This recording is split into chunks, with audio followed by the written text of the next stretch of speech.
शुभ सकाळ शुभेच्छा समस्त को। वर्तमान आम क्लास 7 सप्तम श्रेणी ओडिया साहित्य रे थिबा प्रथम पद्य कला माणिकर विषय बा कवितार आम विषय टी भल भाव पढ़ाई लाइव क्लास मानकर जो मैंने लाइव क्लास अटेंड करना से पूर्व वीडियो सेव हो प्लेलिस्ट जाकि देखिपारे आम चैनल को जाकि। वर्तमान आम आलोचना करबा आज कला माणिकर विषय थिबा प्रश्न उत्तर किभଳି भाव हेई परिबो कोन हेई परिबो प्रश्न उत्तर आम आलोचना करबा समस्त ध्यान देखि सुनिबे। कला माणिकर कवि होउचंती अभिमन्यु सामंत सिंगार एवं कवि परिचय सहित पूरा विषयटी एथिरे अछि। तो माने चाहिले याकू स्क्रीनशॉट मारिकी रखि परिबो जाकू परे व्यवहार करबा पाई। वर्तमान आमे जिबा सीधा सड़क भाव अभ्यास को कारण आमे भल भाव रे पूर्व दुईटी क्लास नहीं कि तुम मानक भल भाव बुझे सारी आ तुम मान प्रश्न उत्तर देचे। वर्तमान क्वेश्चन नंबर 1 अभ्यास कर के आम जा क अच्छी क्षुद्र उत्तरमूलक से माता यशोदा कहीं चिंतित हो पड़ती। आम प्रथमे जा नंबर क रे क्वेश्चन जो अच्छी क क्वेश्चन माता यशोदा कहीं चिंतित हो पड़ती। तो ये चिंतित हबार कारण कौन तेणु आमे जानी बाप कही जो माता यशोदा जेतेबेले श्रीकृष्ण गाई गोठ नहीं वन को जाइछंती एवं वनरू फेरिबार विलंब हेबारू से चिंतित हो पड़ती। जेतेबेले शॉर्ट आंसर करबा पई कुआ जाइथिबो बा शॉर्ट क्वेश्चन पड़िथिबो अति संक्षिप्त प्रश्न उत्तर करबा पई कुआ जाइथिबो उत्तर सेतेबेले दुईटी वाक्य रु तीनोटी वाक्य भितर लिखिले यथेष्ट बेसी लिखिबा आवश्यक नाही। समय ओडिया साहित्य रे बा जतिक लिटरेचर अछि सेतरे समय ज्ञान होछि बड़ कथा केते क्वेश्चन आंसर देई परछो बड़ कथा नु कथा हूँ ठीक उचित समय केते लिखि पार्छ से दृष्टि आम देखा यार उत्तर हम माता यशोदा कहीं चिंतित हो पड़ती लिखिले उत्तर बहुत बड़ हम किंतु एतिक लिखिपर प्रत्येक दिन श्रीकृष्ण गाई गोठ नहीं वन को जाती किंतु कौन से एक दिन श्रीकृष्ण गाई गोठरू फेरवा बेलू विलंब हेबारू माता यशोदा चिंतित हो पड़ती। एवं जा परवर्ती श्रीकृष्ण को क्यों खाद्य रुचु नथिला ख श्रीकृष्ण को क्यों खाद्य रुचु नथिला। श्रीकृष्ण को आम से राजा घर पिला थिबारु तांको पाई तांको माता यशोदा स्नेहरे अनेक प्रकार सुस्वादु व्यंजन मान तैयारी कर रखुले किंतु श्रीकृष्ण को सबु सुस्वादु व्यंजन गुड़िक रुचु नथिला यथा अधाम सर पुली गोटिका इत्यादि सुस्वादु अमृत सुधासम अमृत भली सुस्वादु थिबा खाद्य मध्य तांको रुचु नथिला। एबे जिबा ग को यशोदा निजकू डंकुणी बोली कहीं कहते यशोदा निजकू डंकुणी बोली एथिपाई कहते कारण से कहउचंती जेतेबेले श्रीकृष्ण फेरिबार विलंब होईची एवं सीए शुणिचंती जे निशाचर बनरे माती अछि अर्थात राति रे जो माने चरंती बा जो माने डाहाणी से माने राति रे चरुचंती से शुणिचंती तथापि से पुओ को कहीं छाड़ी देले वन को बोली भाबी निजकू डंकुणी बोली कहउचंती निजकू निंदा करुचंती बा धिक्कार करुचंती। परवर्ती जा घ को श्रीकृष्ण पादरे कंटा फुटजार आशंका माँ को मनरे कहीं सृष्टि होईची। जेतेबेले श्रीकृष्ण वन को जाती साधारणतः सी पादरे कठौ पिंधिकी जाती और छता नियंती खरा दाउरू रक्षा पाइबा किंतु जो दिन श्रीकृष्ण विलंब होईची संभवतः बा संजोगवशतः से दिन तांको माँ तांको कठौ देना से चिंता करचंती माँ को मनरे आशंका सृष्टि होईची कंटा फुटी जीवार आशंका। वर्तमान आम देखा 2 नंबर 2 बा 3टी वाक्य उत्तर दियो एथरे 2 भी 3टी वाक्य मो पूर्व वाक्य जोड़ा कहली ताको 2 रु 3 वाक्य देले बहुत बढ़िया एथरे मते 2 रु 3टी वाक्य तुम चाहिए 4 जाय देई परिबो। श्रीकृष्ण को कला माणिक कहिबार तात्पर्य कौन 2 नंबर क श्रीकृष्ण को कला माणिक कहिबार तात्पर्य कौन माणिकर रंग हेउची सुनेली रंग बा तार रंग होउची भारी चमकप्रद एवं हलदिया रंगर किंतु जेतेबेले एठारे श्रीकृष्ण रंग अच्छी कला श्रीकृष्ण मध्य माणिक भली मूल्यवान माणिक जो भली भाव में मूल्यवान रत्न आमे समस्ते माणिक को पसंद करती से भली भाव में श्रीकृष्ण को तांको माँ माणिक ठारू अधिक पसंद करुथिबारु तांको माणिक बोली डाकिचंती जेहेतु श्रीकृष्ण रंग कला रंग सेथिपाई से ताको कला माणिक बोली डाकिचंती।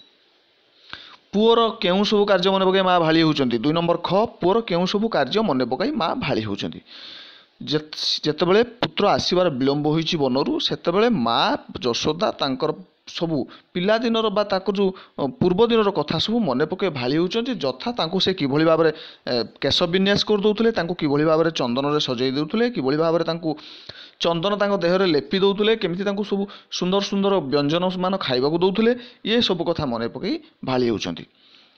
ଗ ମାଙ୍କର ହୃଦୟତାପ ବିନାଶ କରିବାରେ ଶ୍ରୀକୃଷ୍ଣ ହରିଚନ୍ଦନ ପରି ଥିଲେ ବୋଲି କହିବାର କାରଣ କ'ଣ? ହରିଚନ୍ଦନ ଏକ ପ୍ରକାର ହେଉଛି ସୁଗନ୍ଧଯୁକ୍ତ ଚନ୍ଦନ, ଯାହାକି ପ୍ରଚଣ୍ଡ ଗ୍ରୀଷ୍ମ ତାପରୁ ରକ୍ଷା କରିବା ପାଇଁ ଦେହରେ ବୋଳାଯାଏ। ଶ୍ରୀକୃଷ୍ଣଙ୍କୁ ତାଙ୍କ ମା ବୋଳି ଦିଅନ୍ତି, କିନ୍ତୁ ଏଠାରେ ଶ୍ରୀକୃଷ୍ଣଙ୍କୁ ନିଜକୁ ବା ଶ୍ରୀକୃଷ୍ଣଙ୍କୁ ହରିଚନ୍ଦନ ବୋଲି କୁହାଯାଇଛି, କାରଣ ମା ନିଜେ ଚିନ୍ତା କରୁଛନ୍ତି ଯେ ମାଙ୍କର ଯେତେବେଳେ ହୃଦୟର ତାପ ବିନାଶ କରିବା ପାଇଁ ଶ୍ରୀକୃଷ୍ଣଙ୍କୁ ଦରକାର ହରିଚନ୍ଦନ ନୁହେଁ, ଅର୍ଥାତ୍ ତାଙ୍କର ଯେଉଁ ଉଦ୍ବେଗ, ତାଙ୍କର ଯେଉଁ ସ୍ନେହ ଆଦର ସବୁକିଛି ଶ୍ରୀକୃଷ୍ଣଙ୍କ ପାଖରେ ହିଁ ଅଛି, ଯାହା ହରିଚନ୍ଦନ ତାଙ୍କୁ ଦେଇପାରିବ ନାହିଁ, ତାଙ୍କର କୋମଳତା ବା ଶୀତଳତା ଆଣିପାରିବ ନାହିଁ, ସେତେବେଳେ ଶ୍ରୀକୃଷ୍ଣ ହିଁ ପ୍ରଦାନ କରିପାରିବେ। ନେକ୍ସଟ, ଶ୍ରୀକୃଷ୍ଣ କିପରି ଯଶୋଦାଙ୍କର ସୁଖର କାରଣ ଥିଲେ? ଶ୍ରୀକୃଷ୍ଣ ପ୍ରତ୍ୟେକ କ୍ଷେତ୍ରରେ ସୁଖର କାରଣ ଥିଲେ, କାରଣ ଶ୍ରୀକୃଷ୍ଣ ଥିଲେ ମାତା ଯଶୋଦାଙ୍କୁ ତାଙ୍କୁ ଆଖିରେ ପିତୁଳା ଥିଲା ଭଳି ଲାଗୁଥିଲା, ଶ୍ରୀକୃଷ୍ଣ ଚାଲିଗଲେ ଅନ୍ଧ ଭଳି ତାଙ୍କୁ ଲାଗୁଥିଲା। ଶ୍ରୀକୃଷ୍ଣ ଥିଲେ ମାତା ଯଶୋଦାଙ୍କୁ ଅନ୍ଧ ପାଇଁ ବାଡ଼ି ଯେମିତି, ଶ୍ରୀକୃଷ୍ଣ ଥିଲେ ମାତା ଯଶୋଦାଙ୍କ ପାଇଁ ସେମିତି। ଏହିସବୁ ଉଦାହରଣ ଦେଇ ମାତା ଯଶୋଦା କହିଛନ୍ତି ଯେ ଶ୍ରୀକୃଷ୍ଣ ମୋ ପାଇଁ ସୁଖର କାରଣ ଥିଲେ, ମନେ ପକାଇଛନ୍ତି। ନେକ୍ସଟ, ଶ୍ରୀକୃଷ୍ଣଙ୍କର ବେଣୁ ସୋନକୁ କାନ ଡେରିବା ପ୍ରସଙ୍ଗରେ କେଉଁ ଭାବ ପ୍ରକାଶ ପାଇଛି?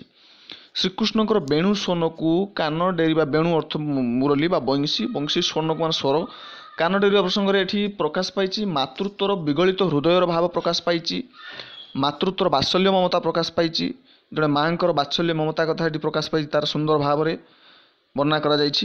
ଯେତେବେଳେ ସେ ଫେରିବା ବିଳମ୍ବ ହୋଇଛି, ଜଣେ ମା କିଭଳି ଭାବରେ ତା ପୁତ୍ରକୁ ଅପେକ୍ଷା କରିଛି, କାନ ଡେରିଛି, ବେଣୁ ସୋନ ଶୁଣିଲେ ସେ ଜାଣିବ ଯେ ମୋ ପୁତ୍ର ଠିକ୍ ଅଛି, ସୁରକ୍ଷିତ ଅଛି, କିନ୍ତୁ ବେଣୁ ସୋନ ଯେହେତୁ ନ ଶୁଭୁଛି ସେ ବିଚଳିତ ହୋଇପଡ଼ୁଛନ୍ତି, ଆତଙ୍କିତ ହୋଇପଡ଼ୁଛନ୍ତି, ତାହା ହିଁ ପ୍ରକାଶ ପାଇଛି ଏଠାରେ। ନମ୍ବର 3, ପଠିତ କବିତାକୁ ମନେ ପକାଇ କବିତାଂଶ ପୂରଣ କର। ତେବେ ଯିବା ଆମେ କ କୁ। ଅନ୍ଧ ଲଉଡ଼ି ବାବୁରେ ହୃଦ ରତ୍ନହାରା। ଅନ୍ଧ ଲଉଡ଼ି ବାବୁରେ ହୃଦ ରତ୍ନହାରା ବହିରେ ଅଛି, ଯାହାକୁ ମୁଁ ଆଉ ଲେଖୁ ନାହିଁ, ତୁମେ ଜାଣିପାରିବ। ଏହାପରେ ଯିବ ଖ। ଖରେ ଅଛି ରଖି ଯାଉ ଗୋରୁ ଡରୁ ଥାଉ ଅନ୍ଧାରକୁ। ହଁ, ଖରେ ହେବ ଡରୁ ଥାଉ ଅନ୍ଧାରକୁ ରଖି ଯାଉ ଗୋରୁ। ତେବେ ଗରେ ହେବ ହୃଦତାପ ବିନାଶନେ ତୁ ହରିଚନ୍ଦନ। ଏଠାରେ ହେବ ତୁ ହରିଚନ୍ଦନ। ମୁଁ ଲେଖିଲେ ବହୁତ ସମୟ ଯିବ। ହରିଚନ୍ଦନ ଏମିତି କରି ଲେଖିବ, ଏମିତି ଲେଖିବା ବି କଷ୍ଟକର ହେଉଛି ସ୍କ୍ରିନ୍ ଉପରେ, ତୁମେ ତ ଖାତାରେ କରିବ କପିରେ। ନେକ୍ସଟ ଖ ହେଉଛି ଅଧାମ ଗୋଟିକା ସର ନରୁଚଇ ତତେ। ଅଧାମ ଗୋଟିକା ସର ନରୁଚଇ ତତେ। ଉ ହେଉଛି ବନେ କଣ୍ଟା ଲାଗି ହୋଏ ମୃଦୁ ପାଦ ଚିନ୍ତା। ଏଇ ଡ୍ୟାସ୍ ପୁର ଭିତରେ ଆଉ ଥରେ ଚେକ୍ କରିଦେବ, ବହି ଭିତରେ ମୁଁ ଯେଉଁ ପ୍ରଥମ ବହି ଦେଖେଇଲି ସେଥିରେ ଦେଖିଦେବ, କେଉଁଠି କ'ଣ ଯଦି ଟିକେ ଭୁଲ ହେଇଯାଇଥିବ ସ୍ପେଲିଂ ମିଷ୍ଟେକ୍, ତାହେଲେ ଦେଖିଦେବ। ଏହାପରେ ଆସୁଛି ସରଳାର୍ଥ। ସରଳ ଭାଷାରେ ବୁଝାଇ ଲେଖ। ଏଥିରେ କ ଆସୁଛି ତୋଳି ମୁଁ ଧୋଇଲେ ଗୋଳି ହୋଇଯାଉ ତୁହି ତଦୁର୍ବଳ ଦେଖି କାହିଁ ପଶିବଇଁ ମୁହିଁ।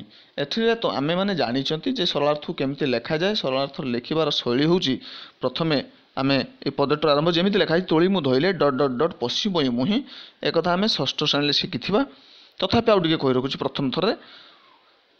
ଏହାପରେ ଲେଖିବା ଉକ୍ତ ପଦ୍ୟାଂଶଟି ଆମ ସପ୍ତମ ଶ୍ରେଣୀର ପଠିତ ସାହିତ୍ୟ ପୁସ୍ତକସ୍ଥ ବା ପୁସ୍ତକରୁ କଳାମାଣିକ୍ୟ ବିଷୟରୁ ଆସିଅଛି, ଯେଉଁଥିରେ କବି ବା ବିଦଗ୍ଧ କବି ଅଭିମନ୍ୟୁ ସାମନ୍ତ ସିଂହାର ଏହି କବିତା ମାଧ୍ୟମରେ ଏକ ମାତା ଓ ପୁତ୍ର ଭିତରେ ଥିବା ସ୍ନେହ ଶ୍ରଦ୍ଧାକୁ ସୁନ୍ଦର ଭାବରେ ବର୍ଣ୍ଣନା କରିଛନ୍ତି, ବା ତାଙ୍କର ମାତାଙ୍କର ବାତ୍ସଲ୍ୟ ମମତାକୁ ସୁନ୍ଦର ଭାବରେ ବର୍ଣ୍ଣନା କରିଛନ୍ତି।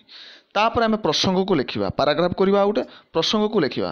ପ୍ରସଙ୍ଗରେ ଆମେ ଲେଖିବା ଯେତେବେଳେ ଶ୍ରୀକୃଷ୍ଣ ବନକୁ ଯାଇ ଯେ ଆସିବାରେ ଫେରିବାରେ ବିଳମ୍ବ ହୋଇଛି, ସେତେବେଳେ ମା ବିଳାପ କରୁଛନ୍ତି ଦୁଃଖରେ, ତାଙ୍କ କଥା ଭାଳି ହୋଇଛନ୍ତି, ମନେ ମନେ ବହୁତ କଷ୍ଟ ପାଇଛନ୍ତି, ଯନ୍ତ୍ରଣା ପାଇଛନ୍ତି, ଏବଂ ସିଏ ମନେ ପକାଉଛନ୍ତି ତାଙ୍କର ପୂର୍ବ ଦିନର କଥା ସବୁ। ସେ କହୁଛନ୍ତି ତୋ ଉପରେ ଯେତେ ରାଗିଲେ ବି, ତୋ ଉପରେ ଯେତେ ରୁଷିଲେ ବି, ତୋ ଦୁର୍ବଳତା ଦେଖି, ତୋର କ୍ଷୀଣ ଶରୀର ଦେଖି, ସାଧାରଣତଃ ମାଆମାନଙ୍କୁ ପିଲାମାନଙ୍କର ଶରୀର ସବୁବେଳେ କ୍ଷୀଣ ହିଁ ଲାଗିଥାଏ। ତୋର କ୍ଷୀଣ ଶରୀର ଦେଖି ତୋ ପାଖକୁ ବା ତୋତେ ମାରିବାକୁ ଇଚ୍ଛା ହୁଏ ନାହିଁ। ଯେତେବେଳେ ତୋତେ ମୁଁ ତୋଳି ଧରେ, ତୋତେ ମୁଁ କୋଳେଇ ନିଏ, ସେତେବେଳେ ତୁ ମୋ ଦେହରେ ମିଶି ଯାଉଛି, ଏମିତି ଗୋଳି ହୋଇଯାଉ, ସେତେବେଳେ ମୁଁ ତୋତେ ବାଡ଼େଇବା କଥା ବା ଦଣ୍ଡ ଦେବା କଥା ଚିନ୍ତା ବି କରିପାରେ ନାହିଁ। ଏହାକୁ ତୁମେ ଆଉ ଟିକିଏ ବ୍ୟାଖ୍ୟା କରିକି ତୁମ ଭିତରେ ଲେଖିପାରିବ। ମୁଁ ଅଳ୍ପରେ ଖାଲି ତୁମ ସିଷ୍ଟମେଟିକ୍ କହିଥିଲି। परवर्ती आसला ख मु आउ गोटे कथा कही रखे मुझे जमी कौच पूरा सेमती लिखा आवश्यक ना तुम निज भाषा निज ज्ञान हिं लिखा उचित जहाँ मुझे कहली ताकू केवल कॉपी पेस्ट करदे उचित नुह मु केवल तुमको फर्माट हिं कहीदे यही टाइप्रे हो पारे।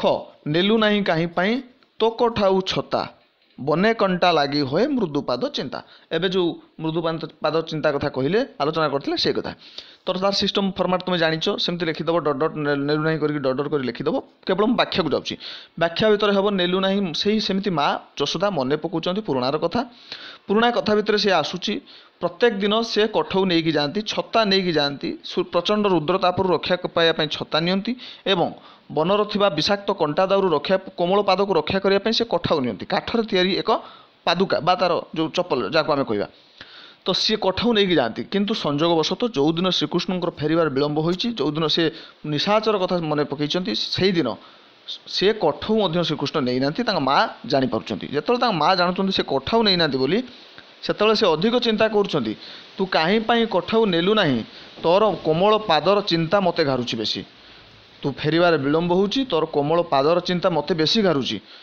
कुआड़े तो कोमल पादरे विषाक्त कंटा फुटिଯିव जदि बा लगिଯିव जदि ताले सी तते केवल क्षताक्त करनी ता सहित मोर हृदय को मध्य क्षताक्त करद बोली कहउचंती।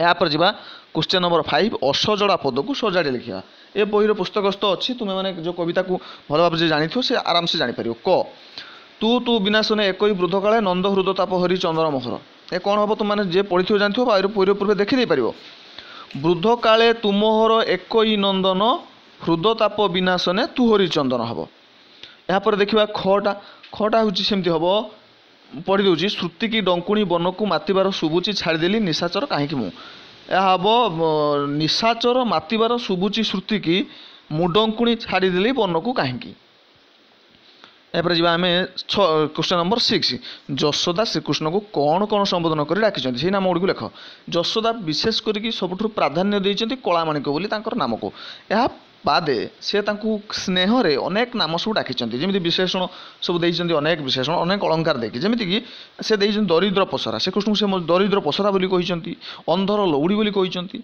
नयन पितुला बोली कहते एमती अनेक कथा कहीकि डाकी आहरी रही जाए मोर अजाणतर तेज तुम बही पढ़ी देखी पार।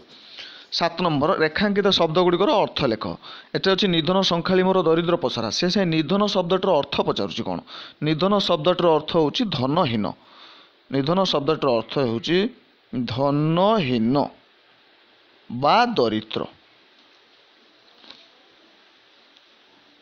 धनहीन बा दरिद्र तापर आम देखा गोटिका अधामसर न रुचई तते एठारे अधाम हूँ एक क्षीर जातीय खाद्य क्षीर तैयारी एक सुस्वादु व्यंजन तापर देखा गरे बने कंटा लगी हुए हुए मृदु पाद चिंता मृदु एठारे कोमल अर्थ में कहुई यापर देखा उरे बार बार बारु थाई जावाई बने ये बारिबा माने बारण करवा अटकाइबा ए अर्थ में हाँ मु बोधे छाड़गली गोटे खटे वृद्ध काले तुमहर एक नंदन नंदन माने पुत्र पुत्र अर्थ एवं क्वेश्चन नंबर 8 तले दि जाइथिबा समुच्चारित शब्द गुड़िक मध्य अर्थगत पार्थक्य लेख अर्थगत पार्थक्य आम कौन लिखिपर हाँ टिके रही जो लिखापी चेष्टा कर पलि आस सब कौन अच्छा एथिरे आसीबो प्रथम आसी बेसी तापर बेसी तो बेसी प्रथम बेसी आम देखा प्रथम बेसी अर्थ होउची अधिक प्रथम बेसी अर्थ होउची मुझे लिखि दूची अधिक मोर इंग्लिश में मोर जाऊ कहुए द्वितीय बेसी अर्थ होउची बेश धारण करथिबा बेश सजे होइथिबा बेश धारण करथिबा बेश धारण करथिबा भूल गला बेश धारण करथिबा स्क्रीन उपरे आंगुली रे टच करके लिखिबा कष्टकर तेणु जदि हैंड राइटिंग ठीक हो नहीं पढ़ाई चेष्टा करें ना मत पचार बेश धारण करवा तो यापर आम पुणी देखा निधन प्रथम निधन निधन हूँ ये निधन दुई प्रकार स्पेलिंग अच्छी किसी असुविधा नहीं गोटे निधन अर्थ बुझ धनहीन जहाँ को आम दरिद्र कहते धनहीन धनहीन बा दरिद्र ଆଉ ଗୋଟେ ନିଧନ ରହୁଛି ବଧ ବା ହତ୍ୟା। ହତ୍ୟା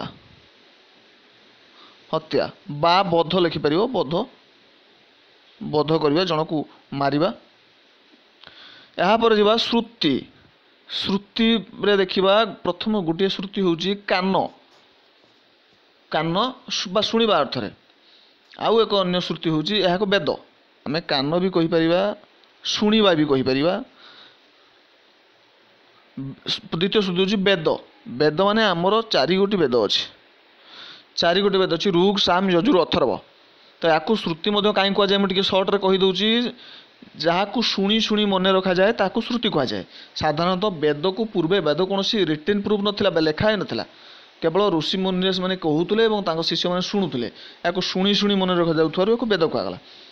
ତ କେହି ଯଦି କହିବେ ନା ପ୍ରଥମ ସୂତ୍ରକୁ ଆମେ କାନ କରିବା, ଦ୍ୱିତୀୟଟାକୁ ଶୁଣିବା କରିବା, ତାହା ବି ଠିକ୍ ହେଇପାରିବ। ବେଦ ନ ଲେଖିବେ ତାହା ବି ଚଳିବ, କିଛି ଅସୁବିଧା ନାହିଁ। ଏହା ସହିତ ଆସିବ ନିଶା ଆଉ ନିଶା। ଏହାର ମଧ୍ୟ ସ୍ପେଲିଂ ଏକା ଅଛି, ତେବେ ଗୋଟିଏ ନିଶାର ଅର୍ଥ ହେଉଛି ରାତ୍ରି। ରାତ୍ରି ବା ରାତି ବା ରାତି। ରାତ୍ରି ବା ରାତି ନିଶା। ଅନ୍ୟ ଏକ ନିଶା ହେଉଛି ମାଦକ। ମାଦକ।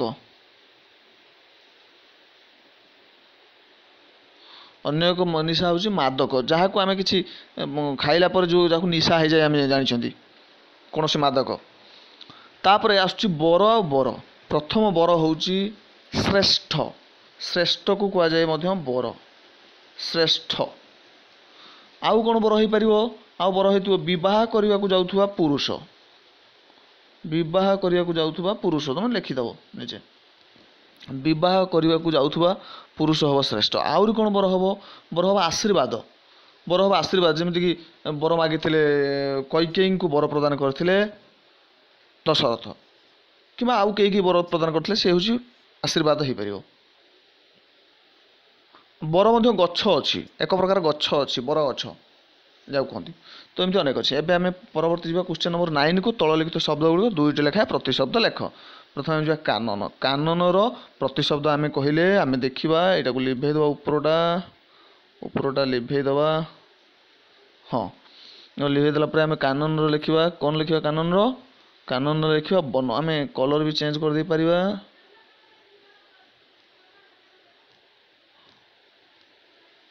ହଁ, ନାଲି ହେଇଗଲା।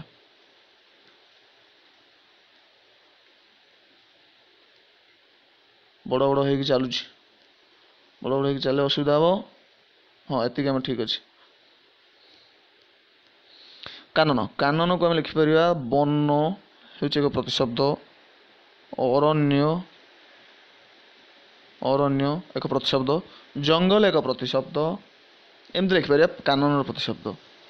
ପୁଣି ଆମେ ଲେଖିପାରିବା ଦରିଦ୍ରର। ଦରିଦ୍ର କ'ଣ ଲେଖିପାରିବା? ଧନହୀନ, ଯାହାକୁ କହିଲି ଧନହୀନ। ଗରିବ। ରଙ୍କ ଲେଖିପାରିବା, ରଙ୍କ।